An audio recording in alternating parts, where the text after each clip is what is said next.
Group C, group D কবে পরীক্ষা হবে ম্যাম, কি প্রশ্ন আসবে, কেমন ধরনের প্রশ্ন হবে, কবে আবেদন শুরু হবে, এরকম প্রচুর প্রচুর কমেন্টে আমার কমেন্ট সেকশনটা পুরো ভরে গেছে। আর এই সব কমেন্টের উত্তর দিতে আজকে আমি তোমাদের সামনে চলে এসেছি এবং আজকে আমাদের টপিকটা দেখতেই পারছো স্কুল সার্ভিসের গ্রুপ ডি এর জন্য আজকে আমি নিয়ে চলে এসেছি একটা মক টেস্ট। কোন প্রশ্নের উত্তর দিতে, যে পরীক্ষার প্রশ্ন কেমন হবে ঠিক তারই উত্তর দিতে আজকের মক টেস্টটা। তোমরা এখানে প্রত্যেকটা সাবজেক্ট থেকে কোশ্চেন পাবে, যেমন পরীক্ষায় প্রশ্ন হবে ঠিক তেমনই প্রশ্ন পাবে এবং তার সাথে তোমরা বুঝে যেতে পারবে তোমাদের প্রিপারেশনে এখন কোন স্টেজে আছে। আর তার সাথে বলে রাখি, তোমরা অলরেডি জানো যে এসএসসি পাবলিশ করে দিয়েছে যে অনলাইন অ্যাপ্লিকেশনের ডেট 16ই সেপ্টেম্বর থেকে স্টার্ট হয়ে যাচ্ছে। সবাই অ্যাপ্লিকেশন করতে থাকো এবং এই বিষয়ে আরও যদি বিশদে জানতে চাও অবশ্যই কমেন্ট সেকশনে জানাও, তাহলে আমরা সেই মতো ক্লাসেস নিয়ে চলে আসবো। নতুন নতুন ক্লাস পেতে আর এরকমই মক টেস্ট পেতে চ্যানেলটা সাবস্ক্রাইব করে রাখো। আর তার সাথে বলে রাখি যে আজকে তোমরা দেখতে পাচ্ছ মক টেস্ট নিয়ে চলে এসেছি, শুধুমাত্র অঙ্কের না, প্রত্যেকটা সাবজেক্টের মক টেস্ট তোমাদের এখানে নেওয়া হবে। আমি শুরু করছি বিভাগ ক থেকে, যেটা রয়েছে পাটিগণিত। এখানে মোট 15টা প্রশ্ন আছে। প্রত্যেকটা প্রশ্ন তোমরা নিজেরা আগে সমাধান করার চেষ্টা করবে, তারপরে যদি না পারো আমার সলিউশনটা দেখে নেবে, বা আমার সলিউশনটা করার পরেও দেখে নেবে যে একই সময়ের মধ্যে এত তাড়াতাড়ি তোমরা করতে পারছো কিনা। তো চলো প্রথম প্রশ্ন দেখে নেওয়া যাক সময় নষ্ট না করে। প্রথম প্রশ্ন তোমাদের স্ক্রিনে, তোমরা ঝটপট একবার কোশ্চেনটা পড়ে ফেলো, আমি চলে আসছি তারপর এর সলিউশন নিয়ে। ঝটপট প্রত্যেকে কোশ্চেনটা পড়ে ফেলো, একবার চেষ্টা করো সলভ করার। কি আছে, বি এর কাছে 32টা পেন এবং 24টা পেন্সিল আছে এবং 16টি রাবার আছে। একটিও বাদ না দিয়ে সমস্ত জিনিসগুলি নিয়ে সর্বাধিক কতগুলি সেট বি তৈরি করতে পারবে। যখনই কোনো প্রশ্নে তোমরা এই ওয়ার্ডটা দেখবে, আবারও মেনশন করছি কোন ওয়ার্ডটা, সর্বাধিক। এই ওয়ার্ডটা যদি তোমরা দেখো কোথাও সর্বাধিক, তার মানেই হচ্ছে গসাগু করতে হবে। গসাগুর পুরো নাম জানা আছে, গরিষ্ঠ সাধারণ গুণনীয়ক। তাহলে গরিষ্ঠ মানে হচ্ছে সব থেকে বেশি বা সর্বাধিক। সর্বাধিক থাকলে আমরা কি করব, এইচসিএফ বা গসাগু করব। কি করব, কি কি আছে, 32টা পেন আছে, 24টা পেন্সিল আছে আর 16টা হচ্ছে রবার আছে। গসাগু করছি, 2 দিয়ে ভাগ করা শুরু করছি। 16 দুগুণী 32, এখানে 12 দুগুণী 24, 8 দুগুণী 16। আবার দেখছি 3টেই 2 দিয়ে ভাগ যাবে, 2 দিয়ে ভাগ করছি। 8 দুগুণী 16, 6 দুগুণী 12, 4 দুগুণী 8। আবার 2 দিয়ে ভাগ যাবে, ভাগ করছি। 4 দুগুণী 8, 3 দুগুণী 6, 2 দুগুণী 4। আর কিছু দিয়েই দেখো 3টে সংখ্যা ভাগ যাচ্ছে না, তাহলে এর গসাগু হয়ে গেল এই পাশের গুলোর গুণফল, মানে 2 গুণ 2 গুণ 2 মানে 8। এর গসাগু হলো 8। উত্তর হয়ে যাবে অপশন নাম্বার সি, 8 হয়ে গেল রাইট আনসার। এবার এই উৎপাদকে বিশ্লেষণ করে গসাগু করতে নিশ্চয়ই অনেকেই জানো। এবার বলবে ম্যাম তাহলে আমাদের কিছু শর্ট ট্রিক শেখান যাতে আমরা আরো কম সময়ে এই প্রশ্নের উত্তরটা করে আসতে পারি। একদম, তার জন্যই তো আমার ক্লাসগুলো, যাতে আমি তোমাদের কম সময়ে অঙ্ক করতে শেখাতে পারি। তো এটা প্রত্যেকে আশা করি বুঝতে পেরেছো কনসেপ্টটা কি, কখন আমরা গসাগু করব। এবার চলো শিখে নেবে এর শর্ট ট্রিকটা কি। ঠিক এই জন্যই বললাম তোমরা যদি অঙ্কটা পারো তবুও একবার সলিউশনটা দেখো, তাতে তোমাদের নলেজ আরো বাড়বে। দেখো কি করতে হয় গসাগু করার জন্য, যদি তুমি দেখো যে এই যে 32, 24 আর 16, এই 3টে সংখ্যার মধ্যে দেখো 16 দিয়ে 32 ডাইরেক্টলি ভাগ যাচ্ছে, 16 দুগুণী 32। যেটা ডাইরেক্টলি ভাগ চলে গেল সেখানে বড় সংখ্যাটা কেটে দাও, তার মানে এটা গসাগু হবে না। গসাগু কে হতে পারে, 16 হতে পারে। কিন্তু আমি দেখলাম 16 আর 24 দিয়ে কি হচ্ছে, ভাগ যাচ্ছে না। তখন আমরা কি করব, 24কে ভেঙে নিচ্ছি 3 8 24 আর 16কে ভেঙে নিচ্ছি 8 দুগুণী 16। দেখো 3 আর 2 এর মধ্যে কমন কিছু নেই, তাহলে কমন কোথায় আছে, 8 দুটোর মধ্যেই কমন। তাহলে যেটা কমন থাকবে সেটাকেই বলা হয় গসাগু। তাহলে এর উত্তর হয়ে গেল 8। আবারও বলছি, যদি একটা দিয়ে আর একটা ভাগ যায় বড় সংখ্যাটা কেটে দেব। যদি দেখি যার মধ্যে 24 আর 16 ভাগ মিলছে না, তার মধ্যে কমন পার্টটুকু বের করব। 8 দুজনের মধ্যেই কমন ছিল, তাই 8 হয়ে গেল গসাগু। আশা করি প্রত্যেকে বুঝতে পারলে প্রথম প্রশ্নটা। এবার চলে যাব আমরা দ্বিতীয় প্রশ্নে। যাদের মনে হচ্ছে ম্যাম আরেকটু ভালো করে বুঝলে হতো, তাহলে কিন্তু ভিডিওটা আবার রিপিট মোডে দিয়ে তোমরা দেখো। আর তোমাদের জন্য আজকে একটা সারপ্রাইজ আছে, সেটাও আমি এক এক করে বলবো। আর দুটো অঙ্ক করে নিই, তারপর বলবো। তো চলো পরের প্রশ্নটা দেখা যাক কি আছে। বলছে 315 কিমি দূরত্ব অতিক্রম করতে যদি 2.8 ঘন্টা সময় লাগে তাহলে গাড়িটির গড় গতি কত ছিল? আচ্ছা, গতিবেগ বলতে আমরা কি বুঝি? যে একক সময়ে কেউ একজন যতটা দূরত্ব যায় তাকে বলা হয় গতিবেগ। তাহলে গতিবেগ মানে কি? দূরত্ব বাই সময়। গতিবেগ মানে দূরত্ব বাই সময়। এখানে কত দূরত্ব যাচ্ছে? 315 কিলোমিটার। তাহলে 315 কিলোমিটার দূরত্ব যাচ্ছে, কত সময় নিচ্ছে? 2.8 ঘন্টা সময় নিচ্ছে। তাহলে 2.8। আচ্ছা, এখানে কিমি ছিল, এখানে ঘন্টা ছিল, তাহলে গতিবেগের যে একক সেটা হবে কি? কিলোমিটার পার ঘন্টা। কিন্তু খেয়াল করো এখানে অপশনগুলোর প্রত্যেকটা আছে মিটার পার সেকেন্ড। তো এখানে তোমাদের কি জানতে হবে? শুধু জানতে হবে যে কিমি পার ঘন্টা থেকে মিটার পার সেকেন্ডে নেওয়ার জন্য আমাদের 5/18 দিয়ে গুণ করতে হয়। আর যদি এর উল্টোটা হতো মিটার পার সেকেন্ড থেকে কিমি পার ঘন্টায় নিতে হতো, তাহলে আমাদের 18/5 দিয়ে গুণ করতে হয়। তো চলো দেখে নেওয়া যাক।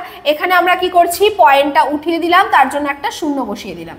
9 দিয়ে ভাগ করছি, 9 দুগুণে 18। 9 দিয়ে ভাগ করছি, 3 নং 27, 5 নং 45, 0। 7 দিয়ে ভাগ করছি, 4 7 28। এখানে 7 দিয়ে ভাগ করছি, 5 7 35 আর 0। আর কিছু যাচ্ছে? হ্যাঁ, 2 দিয়ে যাচ্ছে, 25 দুগুণি 50। তাহলে রয়ে গেল কে? 25 গুণ 5 মানে 125 বাই 4। যদি আমি ভাগটা করে দিই, 3 4 12, 4 1 4, 4 দুগুণি 8, 4 5 20, 31.25। Option number D 31.25 metre per second. কার কার উত্তর হয়েছে? ভিডিওটা তোমরা যখন দেখছো এক এক করে উত্তর দিতে থাকো। যেমন 2 দিয়ে ডি লিখলে করে নিলে করা হয়ে গেল 2 এর ডি। 3 এর ধরো তোমার মনে হলো এ উত্তর হবে, তুমি লিখবে 3 এর এ। প্রত্যেকে কমেন্ট করতে থাকো, তাহলে নিজেরাও নিজেদের স্কোরটা বুঝতে পারবে এবং দেখতে পারবে যে কতটা কি পারছো। তো দুটো কোশ্চেন আমরা সলভ অলরেডি করে ফেলেছি। এবার চলে যাব আমাদের তৃতীয় প্রশ্নে। দেখা যাক তৃতীয় প্রশ্ন আমাদের স্ক্রিনে কি আসে। ভীষণ সহজ একটা প্রশ্ন, আশা করি এই প্রশ্নের উত্তর তো সবাই পারবে। কি আছে? দুটি সংখ্যার অনুপাত 5:8 এবং তাদের পার্থক্য 69। সংখ্যা দুটি হলো। প্রত্যেকে এটা কমেন্ট সেকশনে জানাও এর উত্তর কি হবে। 3 এর উত্তর কি হবে প্রত্যেকে কমেন্ট সেকশনে জানাও। অনুপাত 5:8, পার্থক্য হচ্ছে 69। তাহলে সংখ্যা দুটি কি কি? সংখ্যা দুটি কি কি এটা হচ্ছে আমাদের চেয়েছে। প্রত্যেকে জানাও এর উত্তর কি হবে।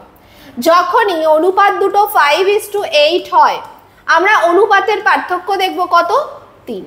এটা বলা আছে কার সাথে সমান? 69 এর সাথে। তাহলে 1 মানে কত? 1 মানে ভাগ করতে হয়, 3 দুগুণি 6, 3 তিরিকে 9। 1 মানে হচ্ছে 23। সংখ্যা দুটো কি কি? সংখ্যা কি কি ধরেছি? একটা হচ্ছে 5। 5 মানে কি? 23 গুণ 5 মানে 115। আর 8 মানে কি? 23 গুণ 8 184। তাহলে উত্তর হয়ে গেল 115 184। অপশন নাম্বার সি হয়ে গেল রাইট আনসার। আর একটা বিষয় বলে রাখি, যখন তোমরা মক টেস্ট দিচ্ছ, যেমন আজকে মক টেস্ট চলছে, এখানে প্রত্যেকটা চ্যাপ্টার থেকে অঙ্ক রয়েছে। এবার তোমরা যদি এই চ্যাপ্টারগুলো ইন্ডিভিজুয়ালি ক্লাস করতে চাও, যেমন এটা হচ্ছে অনুপাত চ্যাপ্টারের প্রশ্ন, এর আগে তোমরা দেখলে সময় দূরত্ব গতিবেগ চ্যাপ্টারের প্রশ্ন, তো এইভাবেই যদি চ্যাপ্টার ধরে ধরে তোমরা ক্লাস করতে চাও তাহলে কমেন্ট সেকশনে জানাও, আমি খুব তাড়াতাড়ি ক্লাসও নিয়ে আসবো চ্যাপ্টার ওয়াইজ। আর এভাবেই যদি তোমরা মক টেস্ট কন্টিনিউ করতে চাও যে না ম্যাম মিক্স কোশ্চেন করান মক টেস্টের মতো, তাহলে মক টেস্ট লিখে কমেন্ট করো, আমি মক টেস্ট নিয়ে আসবো। ঠিক আছে, চলো হয়ে গেল আমাদের 3টে প্রশ্ন। এবার তোমাদেরকে বলে রাখি যে তোমাদের যে সারপ্রাইজটা সেটা তোমাদের জন্য গ্রুপ সি গ্রুপ ডি যারা পরীক্ষা দেবে তাদের জন্য আমরা একটা নোটস প্যাক নিয়ে এসেছি। এই নোটস প্যাকে তোমরা কি পাচ্ছ? General knowledge, current affairs, arithmetic মানে পাটিগণিত আমরা যেগুলো করছি, ইংলিশ, মক টেস্ট, এই সব কিছু তোমরা পেয়ে যাচ্ছ মাত্র 299 টাকায়। মানে পুরো প্রিপারেশন, পুরো প্রস্তুতি তোমাদের হয়ে যাবে মাত্র 299 টাকায়। এবং এটা যদি তোমরা নিতে চাও তাহলে যোগাযোগ করো 9088890010 এই নাম্বারে, স্ক্রিনে দেখতে পাচ্ছ নাম্বারটা, এই নাম্বারে প্রত্যেকে যোগাযোগ করো। এছাড়া তোমরা নিজেদের ফোনে প্লে স্টোরে যাও, প্রতিষ্ঠা লিখে সার্চ করো, এই লোগোটা দেখতে পাবে, এই অ্যাপটা ইনস্টল করে নাও, এখান থেকেও ডাইরেক্টলি তোমরা পারচেস করতে পারো। এছাড়া আমাদের অন্যান্য কোর্সগুলোও দেখতে পারো। তো চলো এবার আমরা চলে যাই আমাদের 4 নাম্বার প্রশ্নে। 4 নাম্বার প্রশ্ন তোমাদের সামনে একবার ট্রাই করে নাও, প্রত্যেকে একবার চেষ্টা করো, তারপর আমরা এর সলিউশন দেখব। 4 নাম্বার প্রশ্ন তোমাদের স্ক্রিনে চলে এসেছে। 4-এ কোন উত্তরটা হবে প্রত্যেকে কমেন্ট করতে থাকো। 4 নাম্বার প্রশ্নের উত্তরটা প্রত্যেকে কমেন্ট করতে থাকো। কি বলছে? এখন থেকে 3 বছর পর পান্নার বয়স ইউজিনির বয়সের 3 গুণের চেয়ে 4 বছর কম হবে। আচ্ছা, এই লাইনটা যদি আমরা লিখি, পান্নার বয়সকে আমি পি ধরে নিলাম, কত বছর পর? 3 বছর পর, মানে যোগ 3। যেমন ধরো আমি যদি বলি তোমার বয়স আজকে 20 বছর, তাহলে 2 বছর পর তোমার বয়স কত বছর হবে? 22 বছর। পরে বললে বয়স যোগ করতে হয়, তাহলে পান্নার বয়স যদি পি বছর হয়, 3 বছর পরে ওর বয়স হবে পি প্লাস 3 বছর। বলেছে ইউজিনির বয়সও যদি এখন ইউ হয়, 3 বছর পরে ইউজিনির বয়স হবে ইউ প্লাস 3। এটা কি হবে? 3 গুণের চেয়ে 4 বছর কম হবে, মানে এর 3 গুণ, তার থেকে 4 বছর কম। এখানে যদি আমরা একটু ক্যালকুলেশন করি, এটা দাঁড়ায় 3u প্লাস 9 মাইনাস 4, এখানে দাঁড়ায় 3u প্লাস 9 থেকে 4 বিয়োগ করলে 5, তাহলে পি প্লাস 3, এই প্লাস 3টা আমি যদি এই সাইডে নিয়ে চলে আসি, এটা মাইনাস 3 হবে, তাহলে পি কত হবে? 3u, 5 বিয়োগ 3 মানে 2, তাহলে 3u প্লাস 2, এটা আসলো। এবার বলেছে তাদের বর্তমান বয়সের সমষ্টি 54 বছর, তাহলে পান্নার বর্তমান বয়স কত?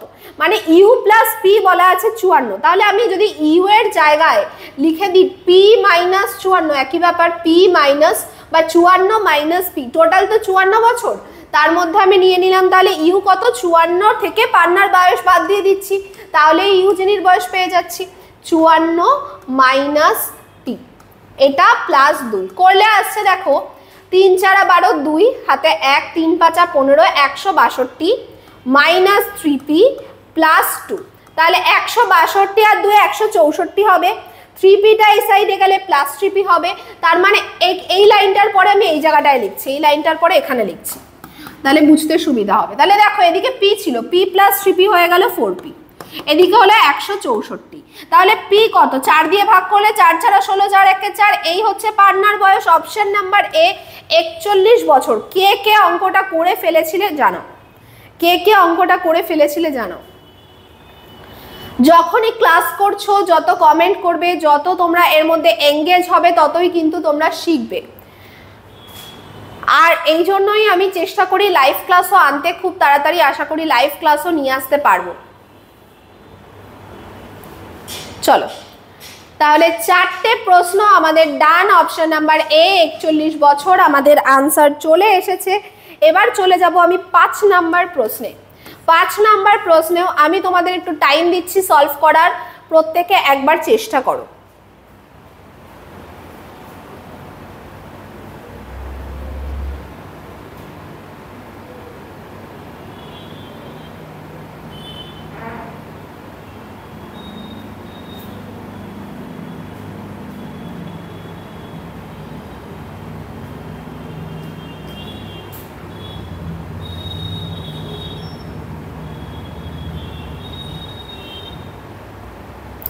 প্রত্যেকে একবার চেষ্টা করো 5 নম্বর প্রশ্নটা সলভ করার।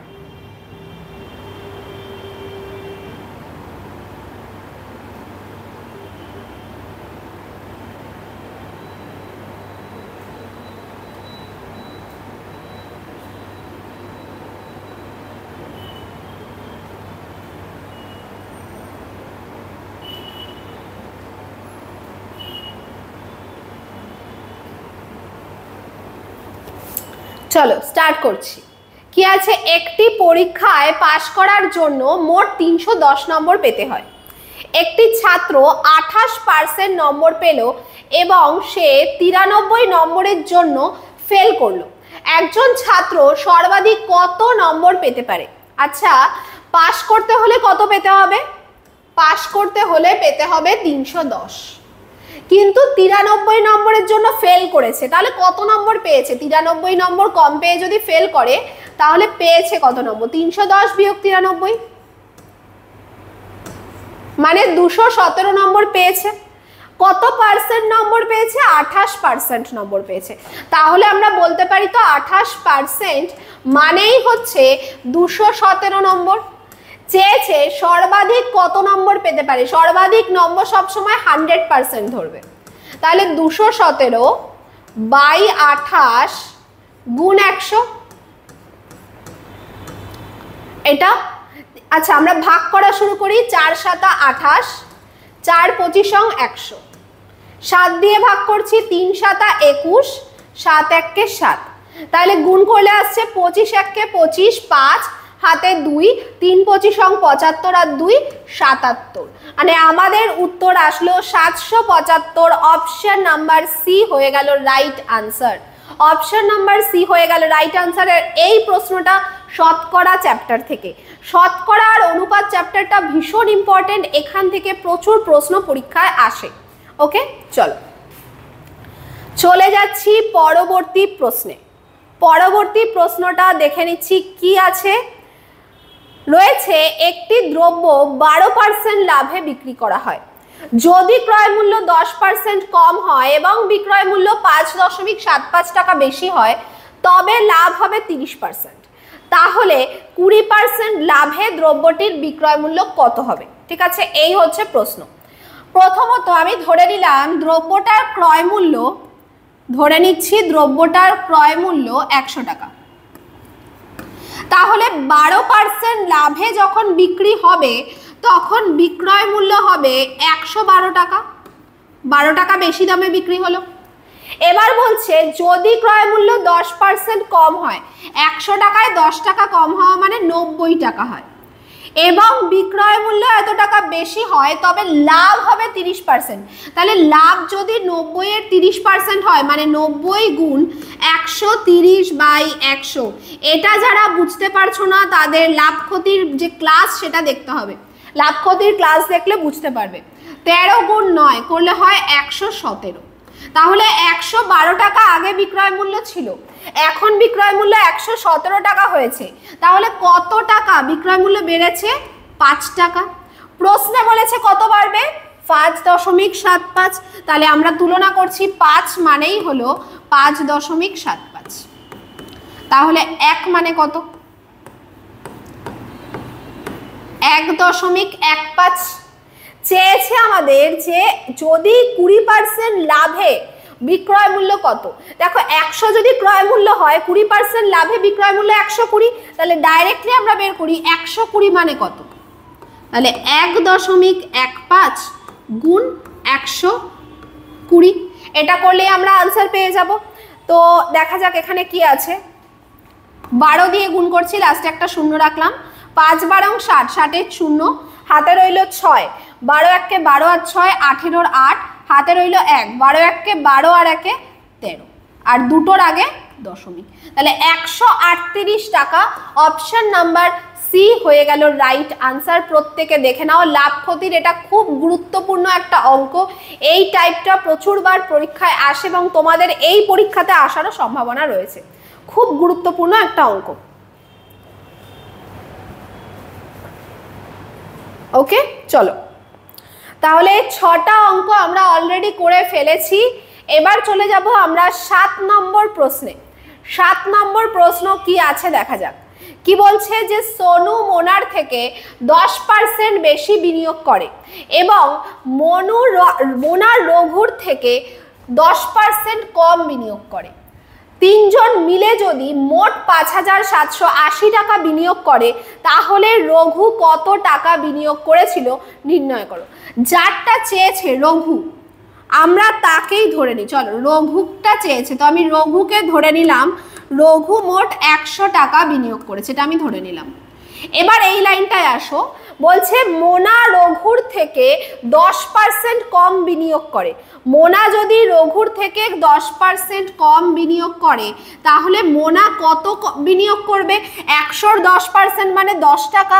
10 টাকা কম বিনিয়োগ করা মানে মোনা তার মানে 90 টাকা বিনিয়োগ করেছে। প্রথম লাইনে বলেছে সোনু মোনার থেকে 10% বেশি বিনিয়োগ করে। তাহলে এবার আসছে সোনু, তাহলে সোনু মোনার থেকে 10% বেশি বিনিয়োগ করে। 10% বেশি বিনিয়োগ করে মানে 90 গুণ 110 বাই 100 কাটাকুটি করলে আমাদের দাঁড়াচ্ছে 99 টাকা বিনিয়োগ করে। তাহলে তিনজনে মিলে কত টাকা বিনিয়োগ করে? তিনটে যোগ করে দাও, 100 যোগ 90 যোগ 99 করলে দাঁড়ায় 9 8 2 289 টাকা।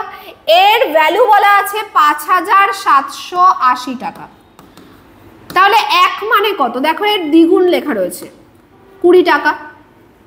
এবার বলছে কি যে রঘু কত টাকা বিনিয়োগ করেছিল? রঘু আমরা 100 ধরেছিলাম, তাহলে 100 মানে কত? 2000 টাকা।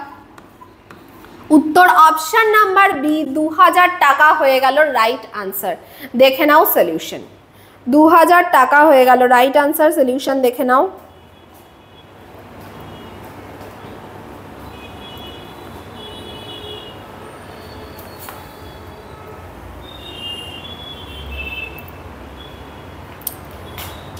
হয়েছে সবার? চলো তাহলে চলে যাচ্ছি পরবর্তী প্রশ্নে। পরবর্তী প্রশ্ন কি আছে দেখে নেওয়া যাক। আচ্ছা, এটার উত্তর ভুল দেওয়া আছে, 2000 টাকা উত্তর হবে।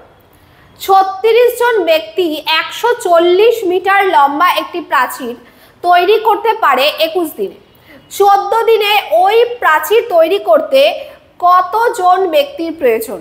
এটা হচ্ছে সময় ও কার্য চ্যাপ্টারের অঙ্ক। এর জন্য একটা সূত্র লাগবে, সেটা হলো m1d1 ইকুয়ালস টু m2d2। কখন এই সূত্রটা অ্যাপ্লিকেবল? যখন কাজের পরিমাণ একই থাকবে তখন আমরা এটা অ্যাপ্লাই করতে পারি। প্রথমে বলেছে 36 জন ব্যক্তি, এম মানে ম্যান, তাহলে 36 জন ব্যক্তি এতটা লম্বা প্রাচীর তৈরি করে 21 দিনে। ডি ফর ডে, কত দিনে? 21 দিনে। বলেছে যে 14 দিনে একই প্রাচীর তৈরি করতে কতজন ব্যক্তির প্রয়োজন হবে, মানে m2 জানতে চেয়েছে। d2 বলা আছে 14 দিন। এই 14টা এই সাইডে গেলে কি হবে? ভাগ হবে, মানে 36 গুণ 21 বাই 14, এটা হচ্ছে m2। আগেই গুণ করবে না কেন? কাটাকুটি যাচ্ছে তাই। 7 দুগুণী 14, 3 7 21, 18 দুগুণী 36, 3 18 54। তাহলে কতজন লোক লাগছে? 54 জন লোক লাগছে। উত্তর হয়ে গেল অপশন নাম্বার এ, 54 জন ব্যক্তির প্রয়োজন। দেখে নাও সলিউশন।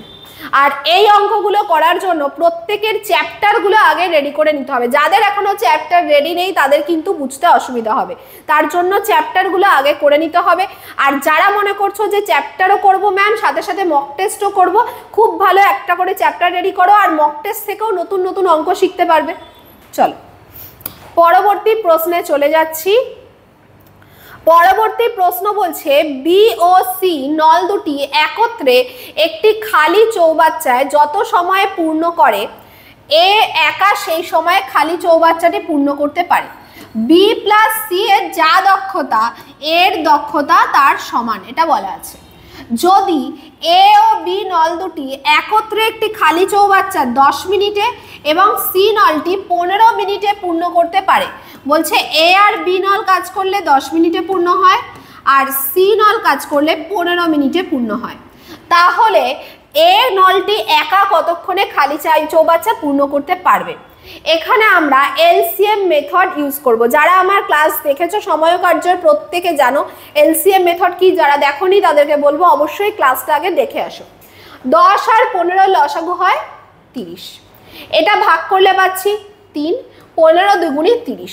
যারা ক্লাসটা খুঁজে পাবে না তাদের জন্য বলে রাখি, আমাকে কমেন্ট করো যে এই সময় কার্যের ক্লাস বা টাইম অ্যান্ড ওয়ার্কের ক্লাস লিখে বা কোশ্চেন নাম্বার দিয়ে বলতে পারো এটা কোন ক্লাসে আছে, আমি লিঙ্কটা তোমাদের কমেন্টে দিয়ে দেবো। আচ্ছা, এখানে আসলো কি এ আর বি এর এফিসিয়েন্সি দক্ষতা 3, সি এর দক্ষতা 5। দেখো এখানে আমি যদি দুদিকেই এ যোগ করি তাহলে কি হয়? এ প্লাস বি প্লাস সি, আর এদিকে হয় 2a, তার মানে এ বি সি তিনজনের দক্ষতা 2 এর দক্ষতার সাথে সমান। এখানে যদি এ বি সি এর দক্ষতা যোগ করি 3 আর 2 5, তার মানে 2 এর দক্ষতা কি 5। তাহলে শুধু এর দক্ষতা কত? 5/2।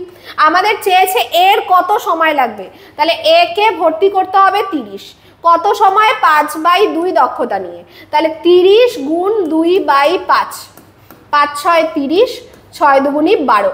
উত্তর হয়ে যাবে 12, অপশন নাম্বার এ হয়ে যাবে রাইট আনসার। 12 মিনিটে এটা পূর্ণ হবে। প্রত্যেকে দেখে নাও। আর এটাই বলবো যে এটা শেখার জন্য চ্যাপ্টারটা খুব গুরুত্বপূর্ণ, চ্যাপ্টারটা করলে এটা শিখতে পারবে। ঠিক আছে, এখানে আমি প্রসেসটা বলে দিলাম কিভাবে কি করতে হয়, তোমরা চ্যাপ্টারটা দেখলে আরো ডিটেলসে জানতে পারবে। চলো পরবর্তী প্রশ্নে এগোচ্ছি আমি। 10 নম্বর প্রশ্ন, আমরা 10টা কোশ্চেন কভার করতে চলেছি। দেখো কি আছে, যদি কোনো মূলধন 10 বছরে তার 3 গুণে পরিণত হয় তবে বার্ষিক সরল সুদের হার নির্ণয় করো। ধরো আমি ধরলাম পি টাকা হচ্ছে মূলধন, সরল সুদে যে সুদটা দাঁড়ায় সেটা হচ্ছে পিটিআর বাই 100, টি কত 10, আর কে আমি আর রাখলাম বাই 100, 3 গুণ হচ্ছে, ধরো পি টাকা 3 গুণ হচ্ছে মানে 3p টাকা হচ্ছে। এই 3pর মধ্যে পিটা তো আসল, তাহলে সুদ কত টাকা 2p টাকা, 3p থেকে p বাদ দিয়ে দিলে 2p হচ্ছে সুদ, তাহলে এই সুদটা সমান হবে p কেটে দিলাম, 0 0 কাটলাম, তাহলে আর হয়ে গেল 20%, আর এর ভ্যালু আসলো 20%, অপশন নাম্বার ডি হয়ে গেল রাইট আনসার। দেখে নাও সলিউশন। এটা হচ্ছে সরল সুদ চ্যাপ্টারের প্রশ্ন, সরল সুদ চ্যাপ্টারের প্রশ্ন। চলো সরল সুদ চ্যাপ্টারের প্রশ্ন ডান আমাদের 10টা প্রশ্ন। চলে যাব পরবর্তী প্রশ্নে। আবারও সময় দূরত্ব গতিবেগের একটা দারুণ প্রশ্ন আছে, কি আছে দেখে নাও। একটি ট্রেন বর্ধমান থেকে হাওড়া 6 ঘন্টা সময়ে যায় এবং অন্য ট্রেন হাওড়া থেকে বর্ধমান যায় 4 ঘন্টা সময়। দুটি ট্রেন সকাল 7টায় রওনা শুরু হলো, তাহলে তারা কখন মিলিত হবে? বলছে একটা ট্রেন বর্ধমান থেকে যাচ্ছে হাওড়া, বর্ধমান থেকে হাওড়া যাচ্ছে, কত সময় যাচ্ছে? 6 ঘন্টা সময় যাচ্ছে, 6 ঘন্টা সময়। আর একটা ট্রেন হাওড়া থেকে বর্ধমান যাচ্ছে 4 ঘন্টা সময়। দুটি ট্রেন সকাল 7টায় রওনা হলো, সকাল 7টার সময় দুটো ট্রেন রওনা হয়ে গেছে, তাহলে তারা কখন মিলিত হবে? দেখো প্রথম যেটা করতে হবে সেটা হচ্ছে আমরা দেখছি সময়ের অনুপাত, সময়ের অনুপাত করছি। সময়ের অনুপাত দেখা যাচ্ছে 6:4, মানে 2 দিয়ে ভাগ করলে 3:2, এটা হচ্ছে আমাদের সময়ের অনুপাত। এবার একটা জিনিস বোঝো, আমাদের সময় যতটা হয় গতিবেগ তার ঠিক উল্টো হয়। কেন? যার যত গতিবেগ বেশি তার তো তত কম সময় লাগবে। ধরো একটা ট্রেনের গতিবেগ বেশি, তাহলে তার পৌঁছাতে সময় কম লাগবে। তাহলে সময়ের অনুপাত যদি 3:2 হয়, গতিবেগের অনুপাত হয় 2:3। এই জিনিসটা একটু আগে যে আমরা এলসিএম মেথড করলাম সেখান থেকেই পাবো। দেখো 6 ঘন্টা 4 ঘন্টা, এলসিএম করলে 12, তাহলে 6 দুগুণী 12, 3 4 12। দেখো গতিবেগের অনুপাত পেলাম 2:3, তাহলে আমরা এইভাবেও অনুপাত বের করতে পারি, এইভাবেও বার করতে পারি। এবার 12টা হচ্ছে আমরা ধরে নেব ডিস্টেন্স বা দূরত্ব, এটা হচ্ছে ডিস্টেন্স, এগুলো ছিল টাইম, তাহলে ডিস্টেন্স বাই টাইম করলে এটা হচ্ছে আমাদের স্পিড, গতিবেগ। এবার কখন মিলিত হবে? আমরা ডিস্টেন্স নিলাম 12, যদি অপোজিট ডাইরেকশনে আসে মানে একে অপরের বিপরীতে আসে তাহলে গতিবেগ যোগ করতে হয়, একে বলা হয় আপেক্ষিক গতিবেগ। 2 যোগ 3 করলে 5, তাহলে 5 দুগুণী 10, 4 5 20, তার মানে 2.4 ঘন্টা। আচ্ছা 0.4 মানে কি? 2 পূর্ণ 4/10 মানে 2/5 ঘন্টা। এই 2/5কে যদি মিনিটে নিই 60 দিয়ে গুণ করি, 5 12 60, 12 দুগুণী 24, মানে 2 ঘন্টা 24 মিনিট।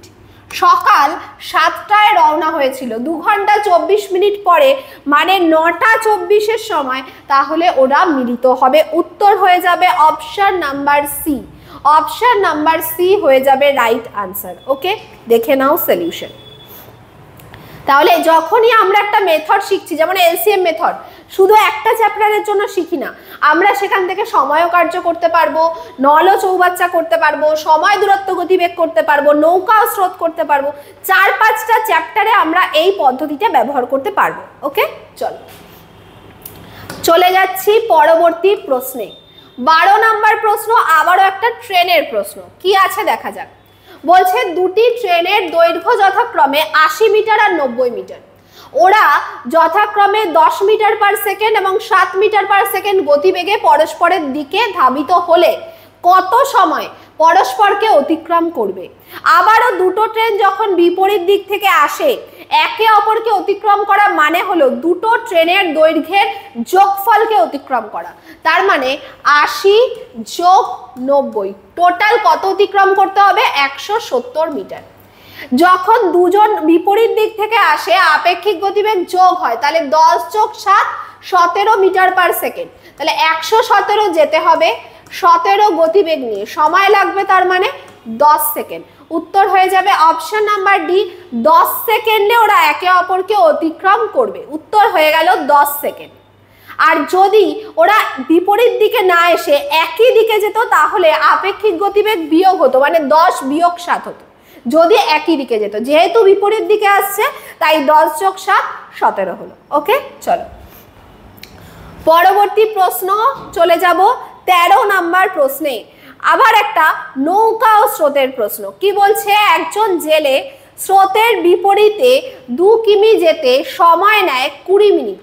আচ্ছা, স্রোতের বিপরীতে একে বলা হয় প্রতিকূলে। স্রোতের বিপরীতে মানে প্রতিকূলে। তাহলে প্রতিকূলে 2 কিলোমিটার যদি 20 মিনিটে যায়, আমি বের করছি 1 ঘন্টায় কতটা যায়। 1 ঘন্টা মানে 60 মিনিট, 3 দিয়ে গুণ করলাম, এটা 60 মিনিট হলো। এখানে 3 দিয়ে গুণ করলাম মানে এখানেও 3 দিয়ে গুণ করব, তাহলে কত কিলোমিটার যাবে, 6 কিলোমিটার। 6 কিলোমিটার যাচ্ছে 1 ঘন্টা, তার মানে প্রতিকূলে গতিবেগ হচ্ছে 6 কিলোমিটার পার আওয়ার। একইভাবে 15 মিনিটে ফিরে আসে। যাওয়ার সময় যদি প্রতিকূল হয়, ফেরার সময় তাহলে অনুকূল হয়। প্রতিকূল আর অনুকূল কাকে বলে, ধরো একটা নৌকা যাচ্ছে, যে কোনো জলের তো একটা নিজস্ব গতিবেগ থাকে। ধরো ওই নদীটাতে জল বয়ে যাচ্ছে এইদিকে আর নৌকাটাও এইদিকেই যাচ্ছে, তাহলে বলা হয় অনুকূলে গতিবেগ। আর যদি উল্টো হয়, মানে জল এদিকে যাচ্ছে নৌকা উল্টো দিক দিয়ে আসছে, তাহলে সেটাকে বলা হয় প্রতিকূলে। আচ্ছা, প্রতিকূলে 15 মিনিট সময় লাগে। একেও 60 করার জন্য 4 দিয়ে গুণ করলাম, তাহলে এটাও 4 দিয়ে গুণ হবে, 4 দিয়ে গুণ হলে হয়ে যাবে 8, তাহলে 8 কিলোমিটার পার আওয়ার। এবার বলছে স্থির জলে নৌকার গতিবেগ কত। এর একটা সূত্র আছে, হাফ ইন্টু প্রতিকূলে গতিবেগ প্লাস অনুকূলে গতিবেগ। তাহলে 8 আর 6 14, 14 ভাগ 2 করলে 7। উত্তর হয়ে গেল 7 কিমি পার ঘন্টা। অপশন নাম্বার এ হয়ে গেল রাইট আনসার। দেখে নাও সকলে, অপশন নাম্বার এ হয়ে যাচ্ছে রাইট আনসার, 7 কিমি পার ঘন্টা।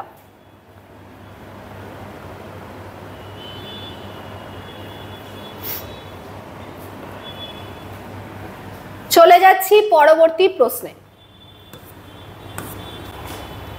একটি সংকর ধাতুতে তামা ও টিনের অনুপাত 3:2।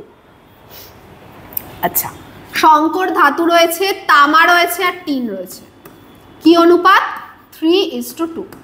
এবার বলা আছে যদি 250 গ্রাম তামা ওই সংকরে মেশানো হয়, 250 গ্রাম মেশানো হলো, তাহলে টিনের পরিমাণের দ্বিগুণ হবে। আচ্ছা, টিন যদি আমি 2 রাখি, টিনের দ্বিগুণ মানে 2 এর দ্বিগুণ 4 হবে।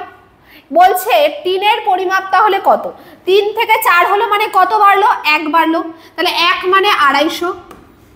টিনের পরিমাণ আমরা কত ধরেছি, 2, তাহলে 2 মানে কত, 250 গুণ 2 500। উত্তর হয়ে যাবে 500। ভীষণ সহজ একটা অঙ্ক। অপশন নাম্বার ডি 500 গ্রাম হয়ে যাবে রাইট আনসার। এটাও অনুপাত চ্যাপ্টারের একটা অঙ্ক। ওকে, চলো, আশা করি প্রত্যেকে বুঝতে পেরেছো। চলে যাচ্ছি আমাদের আজকে লাস্ট কোশ্চেন। লাস্ট কোশ্চেনে কি বলা আছে, 3000 টাকার 1 বছরে বার্ষিক 12% হারে সরল সুদ এবং অর্ধবার্ষিক 12% হারে চক্রবৃদ্ধি সুদের পার্থক্য কত। এটা বিভিন্ন জন বিভিন্নভাবে সমাধান করবে, অনেক সূত্র অ্যাপ্লাই করবে। তো আমি বলবো এটা সূত্র ছাড়া সব থেকে সহজে কিভাবে সমাধান করা যায়। 12% 1 বছর ছিল, 12 লিখলাম। 12% অর্ধবার্ষিক, অর্ধবার্ষিক যখন রেটটা 2 দিয়ে ভাগ করে দেবে মানে 6। এবার তোমাদের একটা এবি সূত্র আছে, সাকসেসিভে ব্যবহার হয়, কি 6 যোগ 6 যোগ 6 গুণ 6 by 100, a plus B plus AB by 100। এতে হচ্ছে 12.36%, আর এখানে ছিল 12%। তাহলে পার্থক্য কত এদের, চক্রবৃদ্ধি সুদ আর সরল সুদের, মানে 0.36% এর পার্থক্য। কত টাকার উপরে, 3000 টাকার উপরে, তাহলে 3000 এর এত পার্সেন্ট বার করতে হবে। তাহলে 3000 গুণ 0.36 মানে 36/100, আর পার্সেন্টেজের জন্য আরো দুটো শূন্য, এখান থেকে আমরা 3টে শূন্য কাটলাম, গুণ করছি 108, একটার আগে দশমিক বসবে মানে 10.8 টাকা। অপশন নাম্বার এ হয়ে গেল রাইট আনসার। দেখে নাও, এই হচ্ছে সলিউশন। কেউ কি জানতে এই সলিউশনটা এইভাবে করা যায়? এই হলো আমাদের প্রথম পার্ট, পাটিগণিতের 15টা অঙ্ক। এইভাবেই যদি মক টেস্ট কন্টিনিউ করতে চাও তোমরা প্রত্যেকে কমেন্ট করতে থাকো, তবে এখানেই শেষ নয়। এইভাবেই প্রত্যেকটা সাবজেক্টের এক এক করে মক টেস্ট তোমরা দিতে পারবে। তো সাথে থাকো, পাশে থাকো, আর এইভাবেই দেখতে থাকো। এর পরবর্তীতে আসছে তোমাদের জন্য পরের সাবজেক্টের mock test. Thank you. Group ডির মক টেস্টের এটা সেকেন্ড পার্ট, মানে বিভাগ খ, যেখানে আমরা সাধারণ জ্ঞানের মক টেস্ট দেব। তোমরা আমার সাথে সাথে অ্যান্সার করার ট্রাই করবে, যাতে তোমরা লাস্টে গিয়ে ক্যালকুলেট করতে পারো যে তোমরা 15-র মধ্যে মোটামুটি কত স্কোর করতে পারছো। তাহলে চলে যাই আমরা ফার্স্ট কোয়েশ্চেনে। ফার্স্ট কোয়েশ্চেন কি বলছে? বিটি কথার অর্থ কি? বিটি কথার অর্থ, এই টাইপের বায়োলজির কোয়েশ্চেন কিন্তু আমাদের প্রিভিয়াসলি আমরা দেখেছি যে এরকম টাইপের কোয়েশ্চেন আসছে। তো বিটি কথার অর্থ কি? 4টে অপশন দেওয়া রয়েছে: ব্যাসিলাস সাবটিলিস, ব্যাকটেরিয়াল ট্রান্সজেনেসিস, নাকি ব্যাসিলাস টিউবিফিক্যালস বা ব্যাসিলাস থুরিনজেনেসিস। ওকে, এটা থুরিনজেনেসিস হবে, ব্যাসিলাস থুরিনজেনেসিস। এটার অ্যান্সার বলো, 16 নম্বর কোশ্চেনের অ্যান্সার। এটার অ্যান্সার হয়ে যাবে ডি, ব্যাসিলাস ঘুরিন আর থুরিনজেনেসিস। ওকে, চলে যাই পরের কোশ্চেনে। মানুষের মেরুদণ্ডে কতগুলো হাড় থাকে? মানুষের মেরুদণ্ডে কতগুলো হাড় থাকে? মানুষের মেরুদণ্ডে 4টে অপশন রয়েছে: 17, 24, 26 নাকি 33।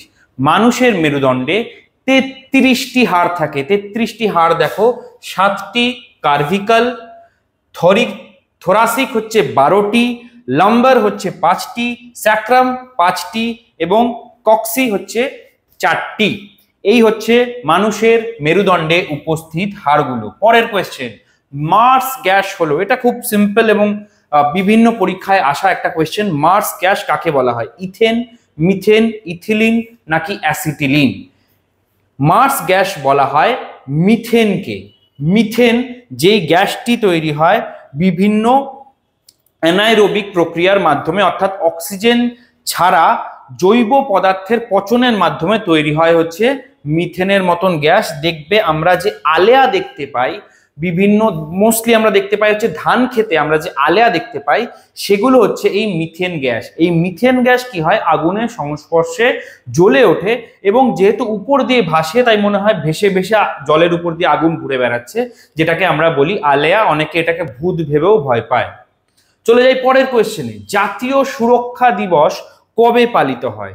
জাতীয় সুরক্ষা দিবস কবে পালিত হয়? মাথায় রাখবে এই ডেটটি প্রথমবার 1966 সালে পালন করা হয়েছিল। এই জাতীয় সুরক্ষা দিবস পালন করা হয় 4 মার্চ। জাতীয় সুরক্ষা দিবস পালন করা হয়। চলে যাই আমরা পরের কোয়েশ্চেনে। তবে পরের কোয়েশ্চেনে যাওয়ার আগে দেখে নাও একটা জিনিস, WBSSC গ্রুপ সি এবং গ্রুপ ডি এর যেটার ফর্ম ফিল আপ অলরেডি চালু হয়ে যাবে আর কিছুদিনের মধ্যে, তার যে মক টেস্ট, তার যে নোটস, টোটালটা আমরা রেখেছি মাত্র 299 টাকায়। টোটাল নোটস অর্থাৎ জেনারেল নলেজ তুমি পাবে, কারেন্ট অ্যাফেয়ার্স পাবে, অ্যারিথমেটিক পাবে, ইংলিশ পাবে এবং মক টেস্ট সমস্ত কিছু পাবে। এই মক টেস্ট এবং এই কারেন্ট অ্যাফেয়ার্সের সাথে যে জেনারেল নলেজের টোটাল যে ডকুমেন্টটা আমাদের তৈরি করার কাজ, সেটা কিন্তু অনেকদিন আগে থেকেই চলছিল, কারণ আমরা জানতাম যে WBSSC গ্রুপ সি এবং অলরেডি আমরা ভিডিও দেখেছো আমাদের, তো অলরেডি এটা তৈরি করার কাজ চলছিল আমাদের, যেটা এখন গিয়ে আমাদের কমপ্লিট হয়েছে। টোটাল নোটস প্যাক এবং এটা আপডেট হতে থাকবে কারেন্ট অ্যাফেয়ার্সের সাথে সাথে, যেই টাইমে পরীক্ষা হচ্ছে তার অনুযায়ী। ওকে, তো এই টোটালটা রয়েছে মাত্র 299 টাকায়। এই ভিডিওর ডেসক্রিপশনেও আমরা লিংক দিয়ে দেবো, প্লাস যদি কোনো প্রবলেম হয় ইন কেস এটা পারচেস করতে, তোমরা এই নাম্বারে অর্থাৎ 9088890010 এই নাম্বারেও কল করে নিতে পারো। চলে যাই আমরা পরের কোয়েশ্চেনে। ভিটামিন সি এর অভাবে কি রোগ হয়? ভেরি ভেরি ইজি কোয়েশ্চেন, বহু পরীক্ষায় বহুবার এসছে। ভিটামিন সি এর অভাবে কি রোগ হয়? 4টে অপশন: স্কারভি, পেলেগ্রা, বেরিবেরি নাকি হিমোফিলিয়া। এখানে অ্যান্সার হয়ে যাবে স্কারভি। তোমরা কমেন্ট সেকশনে একটা উত্তর করে বলো তো, বেরিবেরি রোগটা কোন ভিটামিনের অভাবে হয়? এটার কিন্তু অ্যান্সার অবশ্যই করবে কমেন্ট সেকশনে। বেরিবেরি রোগটা কোন ভিটামিনের অভাবে হয়? মাথায় রাখবে এই যে ইন্টারাকশন গুলো আমরা করব, তার মাধ্যমে কিন্তু আমাদের অনেক বেশি ইনফরমেশন আমাদের মাথার মধ্যে থেকে যাবে। চলে যাই আমরা পরের কোয়েশ্চেনে। স্থান ভেদে কোনটি পরিবর্তনশীল? স্থান যদি চেঞ্জ করা হয় বস্তুর কোনটি পরিবর্তন হয়? বস্তুর ওজন, বস্তুর আয়তন, বস্তুর ঘনত্ব নাকি বস্তুর ভর? আমরা সবাই জানি যে বস্তুর ভর কখনো স্থান ভেদে চেঞ্জ হয় না। চেঞ্জ হয় তো কি চেঞ্জ হয়? বস্তুর ওজন চেঞ্জ হয়। ওকে, তাহলে এটার অ্যান্সার হয়ে গেল এ, বস্তুর ওজন। চলে যাই পরের কোশ্চেনে। শ্বেত রক্তকণিকার প্রধান কাজ কি? আমাদের শরীরে 3 রকমের রক্তকণিকা রয়েছে মূলত। একটা হচ্ছে শ্বেত রক্তকণিকা, একটা হচ্ছে লোহিত রক্তকণিকা, একটা হচ্ছে অনুচক্রিকা। তোমরা বলবে হচ্ছে অনুচক্রিকার কাজ কি? এটাও কমেন্ট সেকশনে অবশ্যই অ্যান্সার করবে, কোশ্চেনের সাথে সাথে অ্যান্সার করার চেষ্টা করবে। অনুচক্রিকার কাজ কি? এখানে 4টে অপশন রয়েছে। শ্বেত রক্তকণিকার প্রধান কাজ কি? ব্যাকটেরিয়া ধ্বংস করা, রক্ত তঞ্চনে সাহায্য করা, রক্তাল্পতা রোধ করা, নাকি এর মধ্যে থেকে কোনোটাই নয়? এর মধ্যে থেকে ব্যাকটেরিয়া বা জীবাণু যেগুলো আমাদের শরীরের ক্ষতি করার চেষ্টা করে সেগুলোকে শ্বেত রক্তকণিকা ধ্বংস করার চেষ্টা করে। নেক্সট, পদার্থবিজ্ঞানে প্রথম নোবেল পুরস্কার পান কে? পদার্থবিজ্ঞানে প্রথম নোবেল পুরস্কার পান কে? 4টে অপশন দেওয়া রয়েছে। এই 4টে অপশনের মধ্যে থেকে অ্যান্সার হয়ে যাবে এ, উইলহেলম কনরাড রন্টগেন। ঠিক আছে, বাংলা ঠিকঠাক নামটা দাঁড়ায় না, উইলহেলম কনরাড রন্টগেন। ইনি পদার্থবিদ্যায় প্রথম নোবেল পুরস্কার পান। প্রথম কোন ভারতীয় নোবেল পুরস্কার পান এটাও কিন্তু কমেন্ট সেকশনে জানাবে। এই ইন্টারাকশনের মাধ্যমে আমরা একের পর এক ইনফরমেশন মাথার মধ্যে গেঁথে নেব। প্রথম কোন ভারতীয় নোবেল পুরস্কার পান এটা অবশ্যই কমেন্ট সেকশনে জানাবে। নেক্সট, কোন নদীর তীরে নিউ ইয়র্ক শহরটি অবস্থিত? এর মধ্যে থেকে কোন নদীর তীরে নিউ ইয়র্ক শহরটি অবস্থিত? 4টে অপশন, অ্যামাজন, মিসিসিপি, হাডসন নাকি কলোরাডো। এর মধ্যে থেকে মাথায় রাখবে, খুব ইম্পর্টেন্ট এটা, সেটা হচ্ছে হাডসন রিভার বা হাডসন নদীর তীরে এই নিউ ইয়র্ক শহরটি অবস্থিত। চলে যাই পরের কোশ্চেনে। গ্রেট নিকোবর বায়োস্ফিয়ার রিজার্ভ কোথায় অবস্থিত?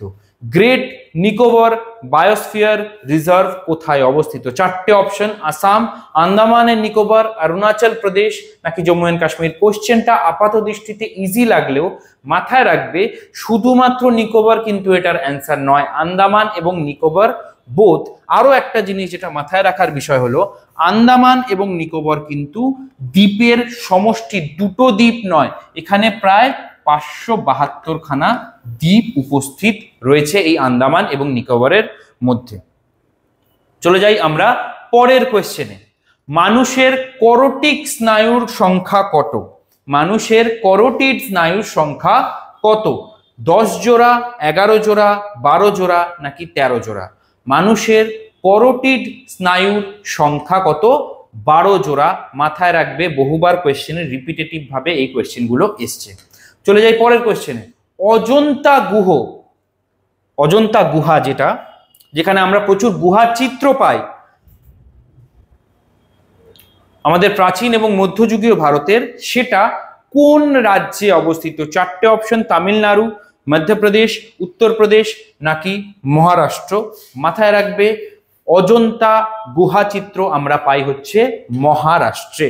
ঠিক আছে, অজন্তা পাহাড়ে।